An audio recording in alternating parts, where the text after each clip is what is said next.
Pourquoi les perspectives de production restent-elles relativement moroses en France, dans l'industrie comme dans les services, en dépit du contexte très favorable de l'alignement des astres qui ne se dément pas depuis près de 7 mois? Car il ne faut pas se voiler la face, ce que restituent les enquêtes de conjoncture sur le ressenti des entreprises ne témoigne ni d'une accélération, ni d'une franche diffusion de la reprise.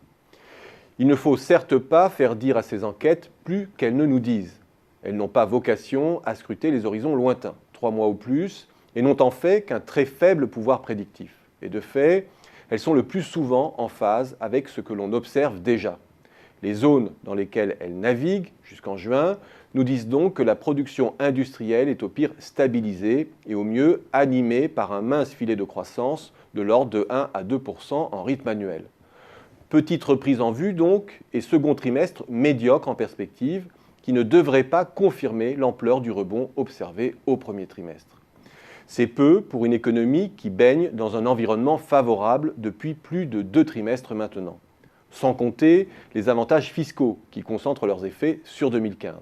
Un ensemble d'éléments porteurs qui équivalent à une relance de l'ordre de 2% du PIB. Et compte tenu des délais de réaction que l'on connaît, on s'attendrait donc à voir déjà une embellie de bien plus forte ampleur de la production. Alors pourquoi tant de tiédeur?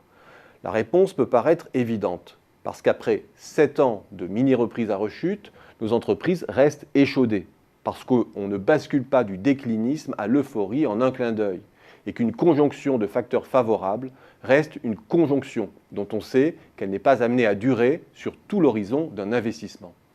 La force des mécanismes macroéconomiques et l'amplification des effets d'entraînement au plan européen finiraient alors par avoir raison de cette inertie. La physionomie de ce type d'enquête peut en effet changer très rapidement. La courbe peut en l'espace de 2 ou 3 mois se remettre à flirter les 20 à 25 points de solde d'opinion favorable. Ce scénario n'est pas à exclure. Ce ne serait pas la première fois que le sentiment des industriels aurait un temps de retard sur les inflexions réelles, à l'instar de 94-95, 97-98 ou même de 2010, précisément lorsque les entreprises ont traversé un épisode traumatisant. Mais même en relativisant, 6 mois d'hésitation, c'est long, et même très long. On peut alors invoquer une seconde hypothèse.